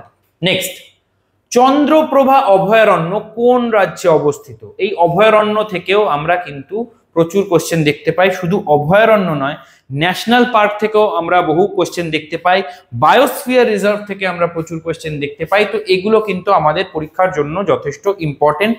নোটস প্যাকে তোমরা কি পাবে, এগুলো টোটাল লিস্ট আউট করে দেওয়া থাকবে ম্যাপ সমেত, যাতে তোমরা খুব সুন্দরভাবে জিনিসগুলোকে বুঝতে পারো। এবং কোশ্চেনের বেশ কিছু এক্সট্রা কোয়েশ্চেন পরবর্তীকালে আমরা অ্যাড করতে থাকবো তোমাদের প্র্যাকটিসের জন্য, কারণ তোমাদের প্র্যাকটিস কমপ্লিট হলেই তোমরা ঠিকঠাক ভাবে চাকরি পেতে পারবে। প্রায় 8000-এর কাছাকাছি ভ্যাকেন্সি আছে স্টেট গভর্নমেন্টের পরীক্ষার ক্ষেত্রে। 8000 ভ্যাকেন্সি মানে কিন্তু, কারণ বুঝতেই পারছো শুধুমাত্র স্টেট গভর্নমেন্টের যারা আছে অর্থাৎ স্টেটের আন্ডারে যারা রয়েছে তারাই শুধুমাত্র পরীক্ষা দেবে। তো 8000 ভ্যাকেন্সি মানে কিন্তু অনেক ভ্যাকেন্সি, এটা মাথায় রেখে তোমাদের এক্সামে বসতে হবে। তো চন্দ্রপ্রভা অভয়ারণ্য অবস্থিত রয়েছে উত্তরপ্রদেশে, এই চন্দ্রপ্রভা অভয়ারণ্য উপস্থিত রয়েছে। নেক্সট, ইউরেনিয়ামের পারমাণবিক ওজন কত? ইউরেনিয়ামের পারমাণবিক ওজন কত? 4টে অপশন, 236, 238, 240 এবং 249। 42। এর মধ্যে থেকে ইউরেনিয়ামের পারমাণবিক ওজন স্টেবল হচ্ছে 238। আমরা দেখবে ইউরেনিয়ামকে ডিনোট করার সময় এরকম ভাবে ডিনোট করি 238U92, এদিকে বা এদিকে। ওকে, নেক্সট, SFDA কথাটির পুরো অর্থ কি? SFDA কথাটির পুরো অর্থ কি? Small farmers development agency, Sikh farmers development agency, social freedom and democracy association, নাকি এদের কোনোটি নয়? এটা একটু ডিফিকাল্ট লেভেলের কোয়েশ্চেন। SFDA কথাটির পুরো নাম হলো স্মল ফার্মার্স ডেভেলপমেন্ট এজেন্সি। কে কটা কোয়েশ্চেনের অ্যান্সার না দেখে কোনো জায়গা থেকে সঠিকভাবে করতে পেরেছো সেটা অবশ্যই কিন্তু কমেন্ট সেকশনে জানাবে। আর কিরকম ধরনের ভিডিও তোমরা চাইছো, ম্যাথের চাইছো, জিকের চাইছো, জিকের হলে কোন টপিকের আগে চাইছো, কোন টপিকগুলো তোমরা বুঝতে পারছো না, বুঝতে সমস্যা হচ্ছে, কি কি পড়বে সেগুলো বুঝতে সমস্যা হচ্ছে কিনা, তো সেগুলোর জন্য অবশ্যই কমেন্ট সেকশনে জানাতে হবে। তোমাদের কমেন্টের উপর ভিত্তি করেই কিন্তু আমরা নেক্সট ভিডিও সিরিজগুলোকে আনবো। তো সেটাকে মাথায় রেখে লাইক করো, সাবস্ক্রাইব করো এবং তোমার বন্ধুদের সাথে শেয়ার করো। ওকে, তো আমি নিয়ে এসে গেছি তোমাদের যে মক টেস্ট সেশনটা চলছে ইউটিউবে এই ভিডিওটার মাধ্যমে, সেটার যে কারেন্ট অ্যাফেয়ার্স পার্ট রয়েছে, সাম্প্রতিক ঘটনাবলী, সেটার সেটটা নিয়ে চলে এসেছি। তো এই সেকশানে, কারেন্ট অ্যাফেয়ার্স সেকশানে টোটাল 15টা প্রশ্ন থাকবে, যেটা তোমরা জানো। তো এই 15টা প্রশ্নই কিন্তু আমি এখন করাবো এবং খুব বাছাই করে সুন্দর করে প্রশ্নগুলো তোমাদের জন্য নিয়ে আসা হয়েছে, যাতে তোমাদের এক্সামের জন্য কাজে লাগে। তো একে একে কিন্তু আমরা প্রশ্নগুলো দেখব। তো যাদের যা আনসার জানা আছে একটা প্রশ্ন দেখার পর, আমি বলবো ভিডিওটা পজ করে তোমরা কমেন্ট করে দাও, ঠিক আছে, যাতে তোমরা ঠিক বলছো না ভুল বলছো সেটা আমরা বুঝতে পারি। এবং হয়ে গেলে পরে তারপর যখন তোমরা আনসারটা দেখবে তখন নিজেরাও বুঝতে পারবে যে তোমার যে আনসারটা তুমি দিয়েছিলে কমেন্টে সেটা আদৌ ঠিক হলো কিনা। তো আর বাড়তি কথা না বাড়িয়ে এবার আমি চলে আসবো আজকের এই কারেন্ট অ্যাফেয়ার্সের ফার্স্ট কোয়েশ্চেনে। তো দেখো কি বলছে, কোন দেশে পেমেন্ট পাসকি সার্ভিস চালু করেছে মাস্টার কার্ড? তো অপশানে রয়েছে কিন্তু ভারত, বাংলাদেশ, শ্রীলঙ্কা, রাশিয়া। আমি অনুরোধ করব সবাইকে, যদি তোমাদের আনসারটা জানা থাকে তাহলে কিন্তু তোমরা ঝট করে কমেন্ট করে ফেলো আনসারটা, নতুবা আমি কিন্তু এবার এগিয়ে যাব আনসারের দিকে। দেখো আনসার হবে হচ্ছে এটার কি, ভারত। কি চালু হয়েছে দেখো, পেমেন্ট পাসকি সার্ভিস কে চালু করেছে? Master card. এবার প্রত্যেক কটা প্রশ্নের উত্তর দেওয়ার পর কিন্তু আমরা সেই কোয়েশ্চেনটা রিলেটেড যদি কোনো ডেটা আমরা একটু ক্লিয়ারভাবে জানতে পারি, তাহলে আমাদের কারেন্ট অ্যাফেয়ার্সটা বুঝতে আরও বেশি সুবিধা হবে। তো সেরকম যেগুলো ডেটা আমাদের পক্ষে জানানো সম্ভব সেগুলো কিন্তু আমরা একটু ডিসকাস করে নেবো। পার্টিকুলারলি এই প্রশ্নটার ক্ষেত্রে এরকম কিছু ডেটা রয়েছে, তো আমরা একটু দেখে নিই এখানে কি বলছে। দেখো বিষয়টা হচ্ছে এখন ফিনান্সিয়াল ফ্রড বা স্ক্যাম প্রচুর পরিমাণে হচ্ছে, তাই না? এই ব্যাংকের অ্যাকাউন্ট থেকে টাকা চুরি হয়ে যাচ্ছে, এই হচ্ছে সেই হচ্ছে। তো সেই সমস্ত জিনিসগুলোকে যদি একটু কম করা যায়, তার জন্যই কিন্তু মাস্টার কার্ড এই জিনিসটা লঞ্চ করেছে। এবং মাস্টার কার্ড যে লঞ্চ করেছে তার মধ্যে কিন্তু শুধু মাস্টার কার্ড নয়, এখানে just pay, reserve pay, pay you, big basket এবং অ্যাক্সিস ব্যাংকের মতো যে নামকরা কিছু ফিনান্সিয়াল অর্গানাইজেশন বা কোম্পানিজ রয়েছে তারাও কিন্তু এর সঙ্গে অ্যাসোসিয়েটেড, ঠিক আছে। এবং তোমরা দেখতেই পাচ্ছ কি এই পরিষেবাটি বায়োমেট্রিক প্রমাণীকরণ, যেরকম ফিঙ্গারপ্রিন্ট বা ফেস স্ক্যান ব্যবহার করে অনলাইন পেমেন্ট যাতে ঠিকঠাকভাবে আরও সেফ ওয়েতে করা যায়, তার জন্য কিন্তু এই জিনিসটা আনা হয়েছে, ঠিক আছে। তারপর কি বলছে, রিজার্ভ ব্যাংক অফ ইন্ডিয়ার মতে অনলাইন জালিয়াতির ক্রমবর্ধমান হুমকি মোকাবেলা করার জন্য কিন্তু পেমেন্ট পাসকি পরিষেবাটি চালু করা হয়েছে, যেটা আমি এইমাত্র বললাম যে এই অনলাইন জালিয়াতি বা স্ক্যাম এই জিনিসগুলোকে যাতে কন্ট্রোল করা যায় তার জন্যই কিন্তু এটাকে আনা হয়েছে। এবং আরও একটা ডেটা তোমাদের জন্য রয়েছে কি, মাস্টার কার্ডের প্রধান পণ্য কর্মকর্তাকে এখন বর্তমানে জন ল্যাম্বার্ট। ওকে, বোঝা গেল এভরিওয়ান? তাহলে এবার আমরা চলে যাব কিন্তু পরবর্তী প্রশ্নে। প্রত্যেকটা প্রশ্নই কিন্তু আমরা এইভাবে স্টেপ বাই স্টেপ ডিটেলস একটু জানার চেষ্টা করব। তো দেখো পরবর্তী প্রশ্ন কি বলছে, যে ধর্ষণ বিরোধী অপরাজিতা বিল পাশ করেছে কোন রাজ্য? একটু সময় দিলাম তোমাদেরকে, দেখো যদি আনসার জানা থাকে তাহলে সেটা আমাদেরকে কমেন্ট করে জানাও। কি বলছে, অপরাজিতা বিল পাশ করলো কোন রাজ্য? আশা করি তোমরা কমেন্ট করে দিয়েছো কোনটা হবে, ঠিক আছে। তোমরা দাগ নাম্বার দিয়ে কমেন্ট করবে, কথার কথা যেরকম ধরে নাও এটা 32, 32 আনসার কি হবে? 32 আনসার কি হবে? তোমরা কিন্তু কমেন্ট যেটা করবে অনেকটা এইভাবে করলে কিন্তু আমাদের বুঝতে সুবিধা হবে। 32 ডট তোমাদের যেটা আনসার আছে সেই অপশানটা অ্যাটলিস্ট লিখে দিলে, ঠিক আছে? ওকে, তো এটার আনসার কি হবে দেখে নাও ঝপ করে। এটা কিন্তু আনসার হবে পশ্চিমবঙ্গ, ঠিক আছে? এবার এটা আমরা কি দেখব? 3 সেপ্টেম্বর 2024 সালে পশ্চিমবঙ্গ বিধানসভা সর্বসম্মতিক্রমে অপরাজিতা নারী ও শিশু পশ্চিমবঙ্গ ফৌজদারি আইন সংশোধন বিল 2024 কণ্ঠভোটে পাশ করেছে এবং তৃণমূল বিজেপি দুটো পক্ষই কিন্তু এই বিলটাকে সমানভাবে সমর্থন করেছেন, ঠিক আছে?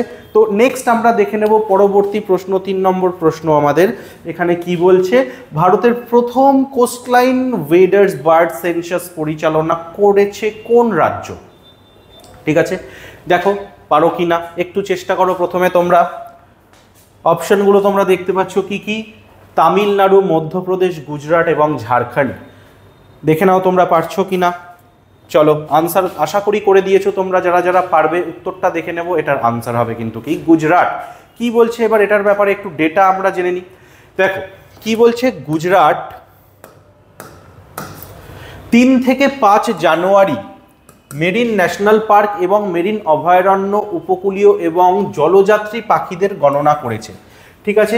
এই অনুষ্ঠানটি বন বিভাগ এবং NGO bird conservation society of Gujarat, যেটার শর্ট ফর্ম হচ্ছে বিসিএসজি, এরা এই জিনিসটাকে আয়োজন করেছিল। কি বলছে, গুজরাটের মেরিন ন্যাশনাল পার্ক এবং মেরিন স্যাংচুয়ারি ভারতের প্রথম মেরিন ন্যাশনাল পার্ক। তাহলে তোমাদেরকে যদি প্রশ্ন করে যে ভারতের প্রথম মেরিন ন্যাশনাল পার্কের নাম কি, তাহলে তোমাদের উত্তর কিন্তু হবে গুজরাটের marine national park and marine sanctuary, ঠিক আছে? এটা মনে রাখবে। রাজ্যের 3টি জেলা কি কি? সেই 3টি জেলা দ্বারকা, জামনগর এবং মোরবি। এই 3টি জেলা জুড়ে কিন্তু এই বিশাল মেরিন ন্যাশনাল পার্ক অবস্থিত রয়েছে। কোথায়? গুজরাটে। হয়ে গেল, আর সময় নষ্ট না, এবার আমরা চলে যাব পরবর্তী প্রশ্ন। আচ্ছা, পরবর্তী প্রশ্নে যাওয়ার আগে আমরা একটু তোমাদেরকে বলে দেব, তোমাদের যাতে প্রিপারেশন ভালো করে তোমরা নিতে পারো, কমপ্লিট সিলেবাস যাতে পড়ে শর্ট টাইমের মধ্যে গিয়ে পরীক্ষাটা দিতে পারো, তার জন্য কিন্তু একটা তোমাদের জন্য স্টাডি ম্যাটেরিয়াল বা নোটস প্যাক আনা রয়েছে, যেখানে জিকের প্রত্যেকটা সাবজেক্ট তোমরা পিডিএফ পেয়ে যাবে, কারেন্ট অ্যাফেয়ার্স পেয়ে যাবে মান্থ ওয়াইজ একদম আপডেটেড, পাটিগণিত পেয়ে যাবে, ইংলিশ পেয়ে যাবে এবং গ্রুপ সি গ্রুপ ডির কিন্তু 5টা করে টোটাল 10টা মক টেস্টও পেয়ে যাবে। তো যদি মনে করো এটা তোমরা নেবে, অবশ্যই এক্সাম স্পেসিফিক, এটা তোমাদের ভালোর জন্য বানানো হয়েছে। মাত্র 299 টাকার বিনিময়ে তোমরা আমাদের প্রতিষ্ঠা অ্যাপ, যেটা কিনা প্লে স্টোরে পেয়ে যাবে, সেটা লগ ইন করে স্টোর সেকশনে কিন্তু এই কোর্সটা দেখতে পাবে, ঠিক আছে? এছাড়াও যদি কোর্সটার ব্যাপারে আরও ডিটেলস তোমার জানার থাকে, তাহলে এই নাম্বারে কল করে কিন্তু তোমরা জেনে নিতে পারো। চলে যাচ্ছি পরবর্তী প্রশ্নে।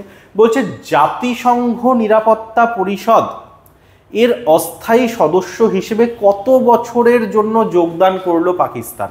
দেখো চেষ্টা করো আনসার দেওয়ার,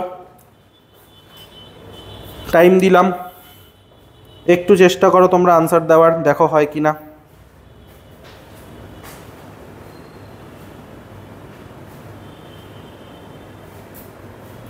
দেখো পারছো কিনা।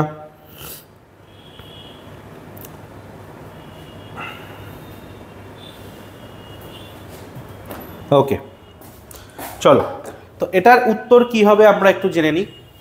এটার উত্তর হবে কিন্তু 2 বছর, অর্থাৎ পাকিস্তান 2 বছরের জন্য কিন্তু ইউএনএসসির অস্থায়ী সদস্য হিসেবে যোগদান করল। পরবর্তী প্রশ্ন আমরা দেখে নেব, ভারতের প্রথম হাইড্রোজেন ট্রান্সপোর্ট পাইপ তৈরি করলো কোন কোম্পানি? কোন কোম্পানি প্রথম ভারতের হাইড্রোজেন ট্রান্সপোর্ট পাইপ তৈরি করেছে? যদি তোমাদের জানা থাকে তাহলে কিন্তু ঝটপট আনসারটা করে ফেলো, আদারওয়াইজ কিন্তু আমরা একটু পরেই আনসারটা দেখতে পাবো স্ক্রিনের মধ্যে। দেখো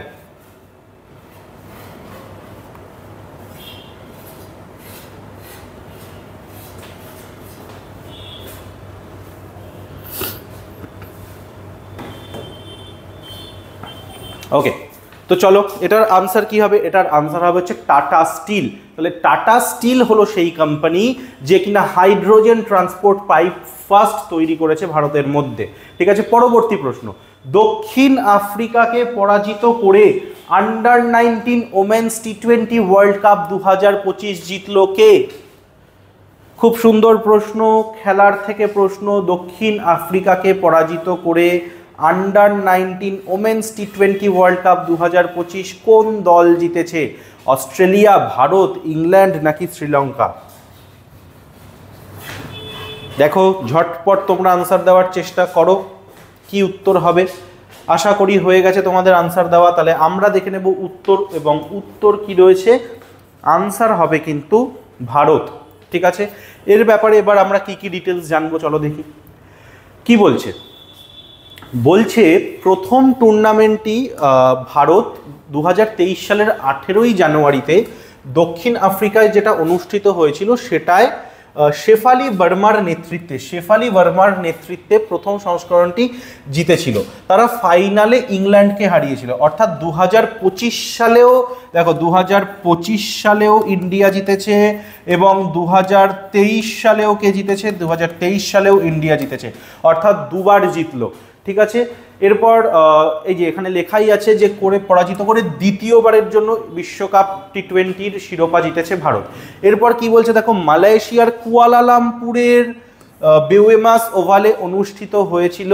ফাইনালে দক্ষিণ আফ্রিকাকে 9 উইকেটে হারায় ভারত। তাহলে যদি তোমাদের কাছে প্রশ্ন আসে যে 2025 সালের অনূর্ধ্ব-19 ওমেন্স টি20 কোথায় অনুষ্ঠিত হয়েছিল, ফাইনাল খেলাটা কোথায় অনুষ্ঠিত হয়েছিল, তাহলে কিন্তু তোমাদের উত্তর হয়ে যাবে সেক্ষেত্রে মালয়েশিয়ার কুয়ালালামপুর। ঠিক আছে, মনে থাকবে। পরবর্তী প্রশ্ন কি আছে দেখা যাক। বলছে 9th এশিয়ান উইন্টার গেমস অনুষ্ঠিত কোথায় হয়েছে? ঠিক আছে, এটা অনুষ্ঠিত কোথায় হয়েছে সেটা বলতে হবে। এটা হবে না, অনুষ্ঠিত হয়ে গেছে। ঠিক আছে, তো কোথায় অনুষ্ঠিত হয়েছে সেটা আমাদেরকে বলতে হবে। তো চলো দেখো পারো কি না আনসার করতে, একটু দেখে নাও তোমরা।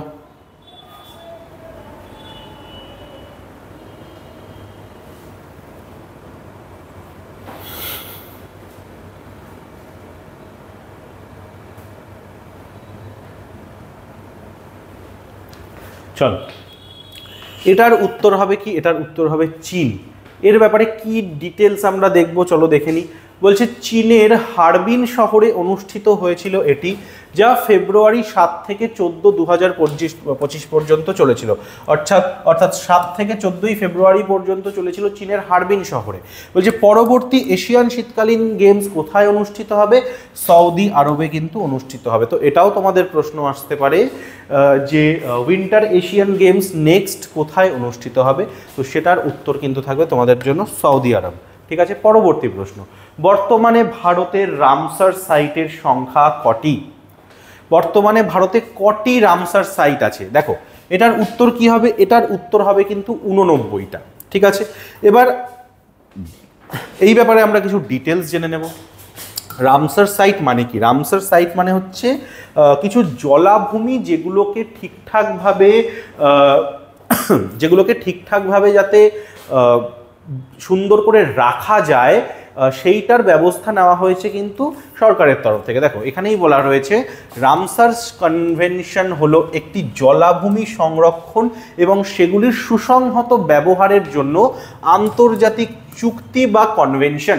ঠিক আছে, তামিলনাড়ুতে সবচেয়ে বেশি রামসার সাইট রয়েছে ইন্ডিয়ার মধ্যে, যার সংখ্যা কটা? 20টা। অর্থাৎ তামিলনাড়ুতে 20টা রামসার সাইট রয়েছে, যেটা কিনা ইন্ডিয়ার মধ্যে সর্বাধিক। কি বলছে? আগস্ট 2025 হিসেবে সারা বিশ্বে 2544টি রামসার সাইট রয়েছে, যার মধ্যে ইন্ডিয়াতে কটা বললাম আমি? 89। ঠিক আছে, এবং পশ্চিমবঙ্গে এই রামসার সাইটের সংখ্যা কটি? 2টো। এক হচ্ছে পূর্ব কলকাতা জলাভূমি অর ইস্ট কলকাতা ওয়েটল্যান্ডস, এবং সুন্দরবন ন্যাশনাল পার্ক বা সুন্দরবনের নাম তো আমরা সবাই শুনেছি, কম বেশি গেছিও। তো সেটিও কিন্তু একটি রামসার সাইট। মনে থাকবে এভরিওয়ান। চলে যাচ্ছি পরবর্তী প্রশ্নে। বলছে কোথায় ফেস্ট 2025 সফটওয়্যার উন্মোচন করলো ইসরো? কোথায় FEAST ফেস্ট 2025 সফটওয়্যার উন্মোচন করলো ইসরো? দেখো উত্তর তোমাদের জন্য কি আছে, আশা করি তোমরা কমেন্ট করেছো। এটার উত্তর হয়ে যাবে কিন্তু IIT Hyderabad, option C IIT Hyderabad হয়ে যাবে কিন্তু এটার আনসার। এবং এই ব্যাপারে আমরা কি ডিটেলস জানবো দেখে নাও। ফিয়েস্ট হলো ইসরোর বিক্রম সারাভাই স্পেস সেন্টার দ্বারা তৈরি একটি দেশীয় সসীম উপাদান বিশ্লেষণ সফটওয়্যার। ফিস্টের মাধ্যমে ইসরো একটি ভারতে তৈরি কাস্টমাইজ যোগ্য এবং সাশ্রয়ী সমাধান প্রদান করছে, যা বিশেষ করে ছাত্র, গবেষক এবং শিল্পের জন্য কিন্তু অনেকটাই বেশি উপকারী। ঠিক আছে, ইসরোর ফুল ফর্ম কি? ইসরোর ফুল ফর্ম হচ্ছে ইন্ডিয়ান স্পেস রিসার্চ অর্গানাইজেশন। আশা করি আমরা সবাই জানি, তবু আমি বলে দিলাম। ঠিক আছে, নেক্সট কি বলছে? দিল্লি ওয়ার্ল্ড বুক ফেয়ার 2025-এর উদ্বোধন করলেন কে? 2025 সালে যে দিল্লি ওয়ার্ল্ড বুক ফেয়ার অনুষ্ঠিত হয়েছে সেটা কে উদ্বোধন করেছিলেন? এটার উত্তর আমাদেরকে জানাতে হবে। দেখো আশা করি হয়তো এই সোজা প্রশ্নটার উত্তর অনেকেই দিতে পেরেছো কমেন্টে। যদি না পেরে থাকো তাহলে উত্তর হয়ে যাবে কিন্তু ইন্ডিয়ান প্রেসিডেন্ট দ্রৌপদী মুর্মু। ঠিক আছে, দেখো এটা কোথায় হয়েছিল? নয়াদিল্লির প্রগতি ময়দানে এটা কিন্তু হয়েছিল। ঠিক আছে, এবং কলকাতা বইমেলা কিন্তু আমাদের ইন্ডিয়াতে সবচেয়ে পুরনো। কলকাতা বইমেলা কিন্তু ইন্ডিয়ার সব থেকে পুরনো বইমেলা, এবং তারপরে যদি দ্বিতীয় পুরনো বা প্রাচীনতম কিছু হয়ে থাকে তাহলে কিন্তু সেটা এই নয়াদিল্লির বিশ্ব বইমেলা। ঠিক আছে, বলছে কি প্রথম নয়াদিল্লি বিশ্ব বইমেলা 1972 সালের 18ই মার্চ থেকে 4 এপ্রিল পর্যন্ত প্রায় 6790 বর্গমিটার এলাকা জুড়ে 200 জন অংশগ্রহণকারীর অংশগ্রহণে অনুষ্ঠিত হয়েছিল। ভারতের তৎকালীন রাষ্ট্রপতি কে ছিলেন? ভিভি গিরি, এবং তিনিই কিন্তু এটার উদ্বোধন করেছিলেন। তাহলে দেখো এই ডেটাটা পড়ে আমরা কতগুলো কোয়েশ্চেন জেনে নিলাম। যদি তোমাদের প্রথম প্রশ্ন আসে বা তোমাদের যদি প্রশ্ন আসে যে প্রথম নিউ দিল্লি বইমেলা কবে উদ্বোধন হয়েছিল, তাহলে সেটা কি হবে? 1972 সাল। বা কে উদ্বোধন করেছিলেন? তখনকার প্রেসিডেন্ট ভিভি গিরি। ঠিক আছে, নেক্সট 2025 সালের জুন মাসে ভারতের রাজ্যভিত্তিক জিএসটি সংগ্রহে শীর্ষে রয়েছে কোন রাজ্য? অর্থাৎ 2025 সালের জুন মাসে কোন স্টেটে সব থেকে বেশি জিএসটি কালেকশন হয়েছে? এই রয়েছে তোমাদের প্রশ্ন, এবং অনেকটাই হয়তো গেস করা যাচ্ছে এটার উত্তরটা, এবং এটার উত্তর কিন্তু হয়ে যাবে তোমাদের জন্য অপশন বি, মহারাষ্ট্র। ঠিক আছে, ডেটা কি আছে দেখে নেব। 2025 সালের জুন মাসে মহারাষ্ট্রের জিএসটি সংগ্রহের পরিমাণ ছিল কত? 30,553 কোটি টাকা। এরপর কি বলছে? ভারত সরকার জুন মাসে এই জিএসটি হিসেবে টোটাল 1.85 লক্ষ কোটি টাকা, অর্থাৎ 1,85,000 কোটি টাকা সংগ্রহ করেছে, যার মধ্যে থেকে কিন্তু 30,553 কোথা থেকে এসছে? মহারাষ্ট্র থেকে। ঠিক আছে, বলছে কি যা গত বছরের একই সময়ের তুলনায় 6.2% বেশি, অর্থাৎ গত বছর জুন মাসে যা টাকা কালেকশন করেছিল তার থেকে কিন্তু এই বছর 6.2% টাকা বেশি কালেকশন হয়েছে। এরপর কি বলছে? মহারাষ্ট্রের পর কর্ণাটক এবং গুজরাট ছিল বলে জানা গেছে। তাহলে ফার্স্টে কে ছিল? ফার্স্টে ছিল হচ্ছে মহারাষ্ট্র, সেকেন্ডে কে ছিল? সেকেন্ডে ছিল হচ্ছে কর্ণাটক, এবং থার্ড পজিশনে ছিল হচ্ছে কে? গুজরাট। মনে থাকবে এভরিওয়ান। জুন মাসের টপ 3টে জিএসটি কালেক্টিং স্টেট আমরা জেনে নিলাম। পরবর্তী প্রশ্নে চলে আসবো। First G20 trade and investment working group meeting host করেছিল কে? এটার উত্তর হয়ে যাবে কিন্তু অপশন সি, দক্ষিণ আফ্রিকা। কি বলছে? প্রথম G20 trade and investment working group সভা আয়োজন করেছিল দক্ষিণ আফ্রিকা। এটি 18 থেকে 20 মার্চ 2025-এর মধ্যে একটি ভার্চুয়াল বৈঠকের মাধ্যমে কিন্তু অনুষ্ঠিত হয়েছিল। মনে থাকবে প্রথম G20 শীর্ষ সম্মেলন 2008 সালে ওয়াশিংটন ডিসিতে অনুষ্ঠিত হয়েছিল। তাহলে শীর্ষ সম্মেলন প্রথম কোথায় হয়েছিল? 2008-এর ওয়াশিংটন ডিসিতে। ঠিক আছে, পরবর্তী প্রশ্ন কি বলছে? ইন্টারন্যাশনাল মনিটারি ফান্ড বোর্ডের ভারতের নমিনি ডিরেক্টর হিসেবে অস্থায়ীভাবে কে নিযুক্ত হয়েছেন? দেখো উত্তর পারছো কিনা তোমরা, একটু চেষ্টা করো, দেখো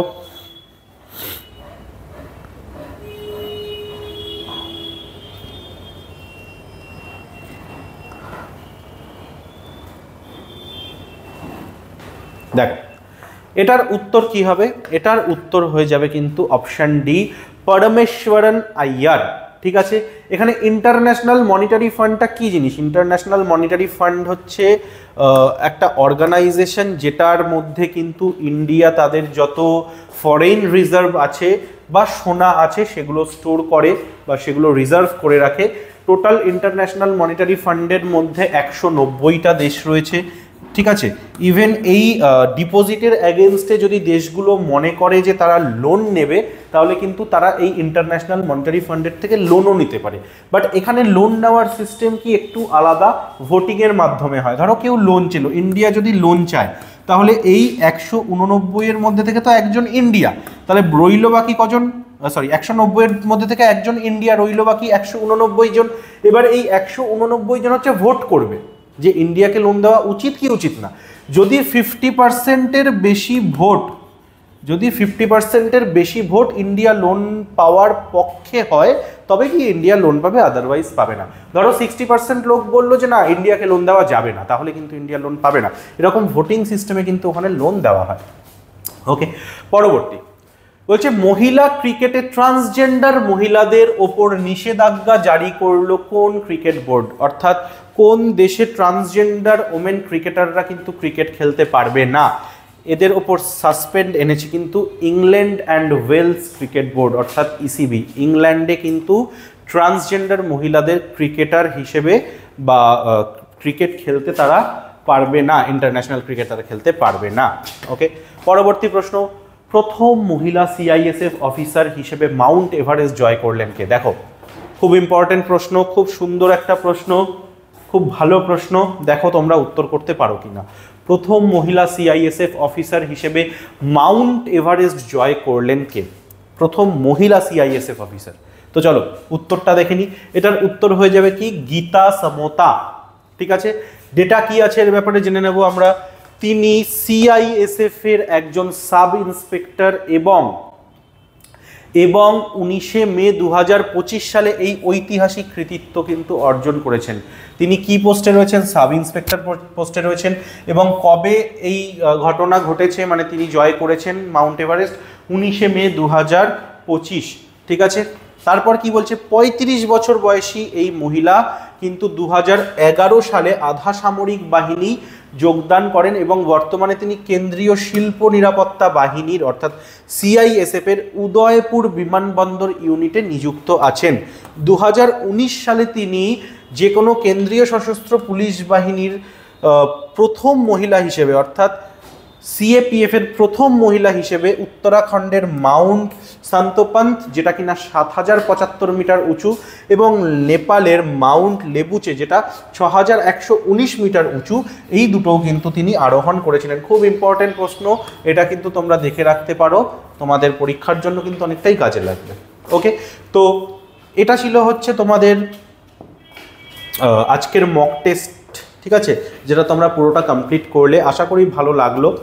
যদি তোমাদের ভালো লেগে থাকে, এরকম আরও মক টেস্টের প্রয়োজন হয়, সেটা আমাদেরকে জানাও, তাহলে কিন্তু আমরা নিশ্চয়ই মক টেস্ট আনবো।